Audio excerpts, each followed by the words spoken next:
Hello बच्चों, कैसे हैं आप सब। मैं सैंपल पेपर का नेक्स्ट क्वेश्चन लेकर आई हूँ। If x equals to 2 cos theta minus cos 2 theta and y equals to 2 sin theta minus sin 2 theta, then prove that dy upon dx equals to tan 3 theta upon 2। हमें दिख रहा है differentiation का equation है जिसे हमें prove करना है। x को हम थीटा के रेस्पेक्ट में डिफरेंशिएट करेंगे, हम y को थीटा के रेस्पेक्ट में डिफरेंशिएट करेंगे। देखिए कैसे, dx upon d theta equals to 2 cos theta है तो 2 sin थीटा हो जाएगा और माइनस आएगा क्योंकि c सारे माइनस होते हैं, माइनस माइनस प्लस हो जाएगा और ये sin 2 थीटा आएगा और ये 2 बाहर आ जाएगा। क्लियर, ये dx अपॉन डी थीटा आ गया। अगर अब हम लें dy अपॉन डी थीटा तो कैसे लेंगे हम, 2 sin थीटा है तो ये 2 cos थीटा हो जाएगा, माइनस एज इट इज आएगा, cos 2 थीटा हो जाएगा और 2 बाहर आ जाएगा। हमें निकालना है dy अपॉन dx, तो इस इक्वेशन को इस इक्वेशन से हम डिवाइड कर देंगे तो ये आ जाएगा dy अपॉन dx का मतलब हो गया dy upon d theta upon dx upon d theta. Clear, अब हम यहाँ पे ये रखेंगे 2 cos theta minus 2 cos 2 theta upon में माइनस के 2 sin थीटा, हाँ बिल्कुल सही, 2 sin थीटा, ओके, प्लस के 2 sin 2 थीटा। क्लियर, अब हमें दिख रहा है कि 2 पूरे में कॉमन आ रहा है तो मैं काट सकती हूँ 2 को, तो हम पे बचेगा cos थीटा माइनस के cos 2 थीटा अपॉन में माइनस के sin थीटा प्लस के sin 2 थीटा। क्लियर, अब हमें दिख रहा है कि यहाँ पे हमें tan थीटा में चेंज करना है तो यहाँ पे sin c cos c minus cos d का फॉर्मूला लगा सकते हैं, यहाँ पे sin c minus sin d का फॉर्मूला लगा सकते हैं। कैसे, फॉर्मूला क्या होता है, पहले किसका लगाएंगे, cos c minus cos d का फॉर्मूला क्या होता है,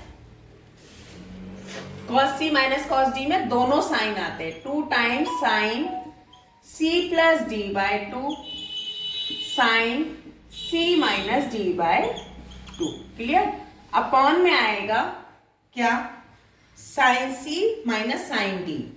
एक मिनट, पहले मैं फॉर्मूला लिख के दिखा ली थी, sine c minus sine d का, तो जब sine c minus sine d होता है तो क्या फॉर्मूला होता है, पहले cos आता है, cos c plus d by 2 sine c minus d by 2। सबको क्लियर है, ये दोनों फॉर्मूले उठा के हम अपनी इस इक्वेशन में रख देंगे। ठीक है, बाय इक्वेशन 1। क्लियर, तो अब हम कैसे रखेंगे, cos c minus cos d, it means 2 sine c plus d by 2 यानी कि थीटा प्लस 2 थीटा बाय 2। ठीक है, और दूसरा साइन है तो sine c minus d y मतलब थीटा माइनस 2 थीटा बाय 2, और यहाँ पे एक माइनस होता है स्टार्टिंग में, वो यहाँ पे आएगा।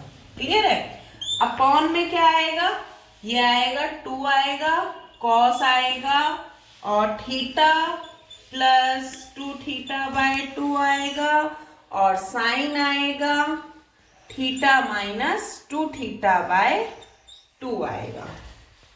क्लियर हो गया सबको, ये आएगा 2 थीटा, क्योंकि वो माइनस में है ना थीटा हमारा, तो ये ऐसे आएगा 2 थीटा माइनस थीटा बाय 2 आएगा। क्लियर है, अब इसके बाद हम इधर देखेंगे, अब इसके बाद हम नेक्स्ट देखेंगे 2 से 2 कैंसिल होता हमें दिखाई दे रहा है, ये इधर बन गया साइन 3 थीटा बाय 2 बन गया और ये बन गया साइन माइनस के थीटा बाय 2 और एक माइनस बाहर चल रहा था, अपॉन में कॉस 3 थीटा बाय 2 और साइन थीटा बाय 2। जैसा कि हम सभी को पता है साइन जो है माइनस को बाहर कर देता है तो माइनस माइनस कितना हो जाएगा, प्लस हो जाएगा, तो हम पे क्या बचेगा, sine 3 theta by 2 cos 3 theta by 2, वो प्लस हो गया और ये आ गया sine theta by 2 upon sine theta by 2। ये इससे कट गया तो हमने प्रूव कर दिया क्या, क्योंकि sine theta upon cos theta कितना होता है, tan 3 थीटा बाय 2 होता है। Prove that. आई थिंक सभी को ये क्वेश्चन समझ में आया होगा। अब हम एक नेक्स्ट क्वेश्चन के साथ मिलते हैं। Prakash appeared for the first round of an interview for 2 vacancies. The probability of Nisha's selection is 1/3 and that of Ayushi's selection is 1/2. Select होने की probability 1/3 है निशास की और आयुषी की है 1/2। ठीक है,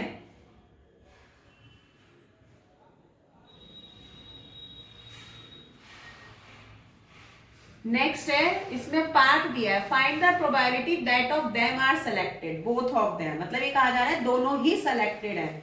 तो हम देखेंगे सेलेक्ट होने की प्रोबेबिलिटी क्या है हमारे पास, 1/3 हमें दे रखी है। दूसरे की सेलेक्ट होने की प्रोबेबिलिटी क्या है हमारे पास, 1/2 है। अब दोनों ही सेलेक्ट हो गए, दोनों ही सेलेक्ट हो गए, मतलब इंटरसेक्शन हम निकालेंगे। ठीक है, तो इंटरसेक्शन के लिए देखो क्या आएगा, PA आएगा और PB आएगा। ठीक, मल्टीप्लाई करेंगे ना, क्योंकि दोनों ही सेलेक्ट हुए हैं इसलिए हमने दोनों का इंटरसेक्शन निकाल लिया। ये अलग है, ये अलग है, तो अब ये आएगा हमारा 1/3 इंटू 1/2। तो हमारा क्या आंसर हो गया इसका, 1/6। दोनों के सेलेक्ट होने की प्रोबेबिलिटी क्या होगी, 1/6। अब हम इसका सेकेंड पार्ट देखेंगे। इसका सेकेंड पार्ट है the probability that none of them is selected, मतलब कोई एक भी सेलेक्ट ना हुआ हो। तो हमने PA हमें दे रखा था 1/3, ये किसका था, सेलेक्ट होने का था, और अगर ना होने का हम A डैश मान ले तो 1 माइनस 1/3 होगा। इट मीन्स 3 में से 1 2/3 हो जाएगा। अंडरस्टूड। नेक्स्ट है PB, सेकेंड कितनी थी सेलेक्ट होने की, 1/2 थी, और ना होने की क्या होगी, 1 में से माइनस कर देंगे। सभी को पता है 1 में से होल में से माइनस करते हैं, किसी भी चीज की प्रोबेबिलिटी को हम 1 मानते हैं, तो 1 में से माइनस करके 1/2 आ जाएगी। तो ये ना होने की होगा, कह रहे हैं कोई भी सेलेक्ट नहीं हुआ। तो फिर से हम यही करेंगे, PA इंटरसेक्शन भी, क्योंकि दोनों अलग अलग चीजें हैं, तो PA आ जाएगा डैश इंटू PB डैश आ जाएगा, क्योंकि ना होने की है ये। ठीक है, ठीक, तो ये आ जाएगा हमारा 2/3 इंटू 1/2। तो कितना आंसर आ गया, 2/6, 2 3 6, तो क्या आंसर हो गया, 1/3। This is the answer. Clear है सबको। अब इसका हम C पार्ट देखेंगे। अब इसका नेक्स्ट पार्ट है C, find the probability that one of them is selected, मतलब दोनों में से कोई एक सेलेक्ट हो। तो हम क्या करेंगे इसके लिए, तो पहले हम ये देखेंगे सेलेक्ट होने की क्या थी, सेलेक्ट होने की थी 1/3 थी, ना होने की कितनी आई थी, 1 में से माइनस करके आई थी 2/3, है ना। अब PB निकालेंगे, तो सेकंड की कितनी थी, 1/2 थी, और ना होने की कितनी थी, हाफ थी।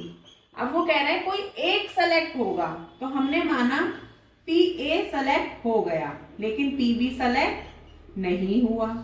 फिर PA सेलेक्ट नहीं हुआ, लेकिन PB सेलेक्ट हो गया, क्योंकि किसी एक को ही तो लेंगे ना हम।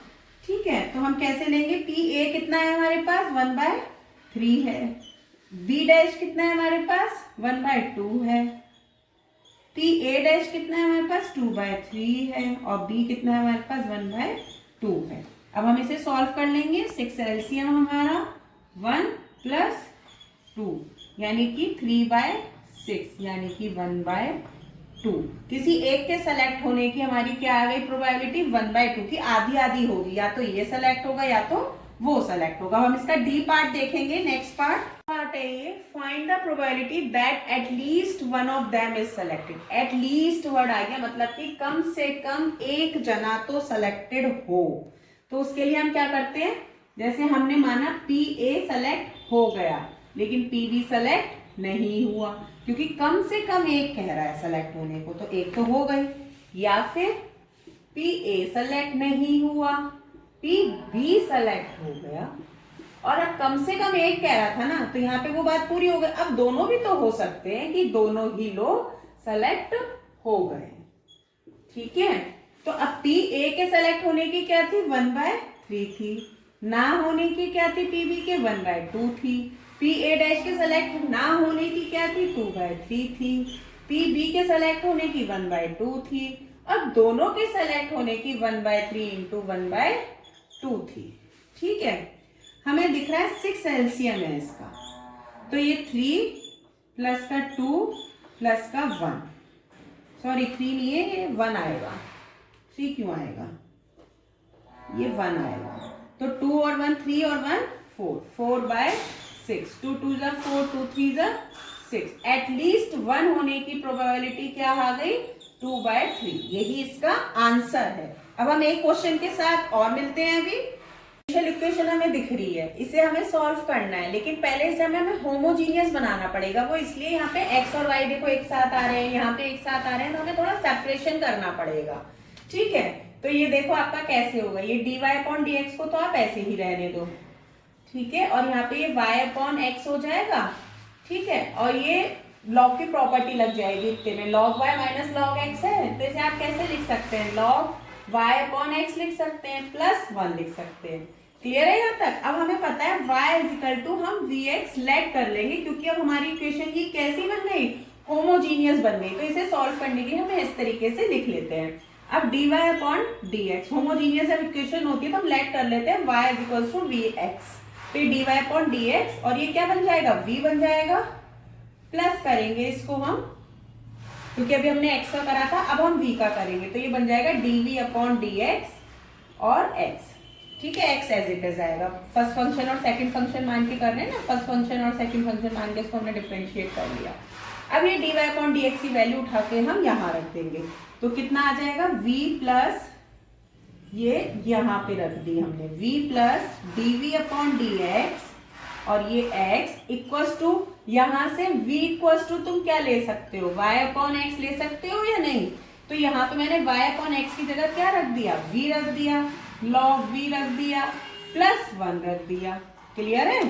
अब ये v उठा के मैं इधर ले जाऊं, तो ये बन गया dv/dx, x equals to log v plus v के अंदर मल्टीप्लाई करके और इस v को मैं इधर ले आई, तो ये बन गया माइनस v, ये v से v हमारा कट हो गया। तो अब देखो आप हमारा क्या बन गया ये, अब हमें x को x के पास लाना पड़ेगा, v को v के पास लाना पड़ेगा, तो dv/v log v लिख सकते हैं, बिल्कुल सही है, और इसे हम क्या लिख सकते हैं, dx/x लिख सकते हैं। अब हम इसे डिफरेंशिएट करेंगे, देखो इधर है ना, तो अब हम इसे डिफरेंशिएट कैसे करेंगे, यहाँ पे हमें log v को कुछ मानना पड़ेगा, तभी हम सॉल्व कर पाएंगे। हम लेट करेंगे, log v को हम मान ले रहे हैं t, क्योंकि अपॉन में है ना, हमने इसे t मान लिया। अब इसका हम डिफरेंशिएशन करेंगे तो 1/v आएगा, dv आएगा इज इक्वल्स टू dt आएगा। तो आप देखो 1/v dv की जगह, ये 1/dv की जगह मैं क्या रख सकती हूँ, dt रख सकती हूँ, और 1/log v की जगह क्या रख सकती हूँ, t रख सकती हूँ, तो ये क्या हो गया, t dt हो गया। ये क्लियर है, t dt हो गया, और ये क्या बन रहा है हमारा, और हम इसे अब क्या करेंगे, इंटीग्रेशन करेंगे। हम क्या करेंगे इसका, हम इंटीग्रेशन, तो ये आ गया, ठीक है, और इक्वल्स टू में क्या चल रहा था ये, तो ये क्या बन गया, log x बन गया, क्योंकि 1/x का इंटीग्रेशन क्या होता है, log x होता है, प्लस c। ठीक है, इसका क्या कर लोगे, t²/2, ठीक है, is equals to log x plus c, और t² की जगह आप क्या रख सकते हो, t² की जगह आप रख सकते हो log v²/2 log x plus c रख सकते हैं। क्लियर? अब v की जगह मैं क्या रख सकती हूँ, y/x रख सकती हूँ, log, पहले 2 नीचे ले आए हम, log की प्रॉपर्टी से log v ऐसी रख दे, इस 2 को ऐसी रख दे, ये 2 से 2 हमारा कट जाएगा। क्लियर? और इक्वल्स टू में हमारा log x आ जाएगा प्लस c आ जाएगा। ठीक है, अब अगर मैं इसके आगे देखूं यहाँ पे, तो ये log v है, log v की जगह मैं v की जगह क्या रख सकती हूँ, y/x रख सकती हूँ, और log x है एज इट इज आ जाएगा, और plus c as it is आ जाएगा। ठीक है, तो अब इसे आप या तो ऐसे ही आंसर छोड़ दो या फिर ऐसे भी ले सकते हो log y minus log x, ठीक है, और इस log x को भी इधर ले और log x equals to c, तो ये क्या बन गया log y माइनस का 2 log x equals to c, यही हमारा क्या हो गया आंसर। आई होप सबको समझ में आया होगा यहाँ तक। ओके देन बाय, कल मिलते हैं नेक्स्ट क्वेश्चन।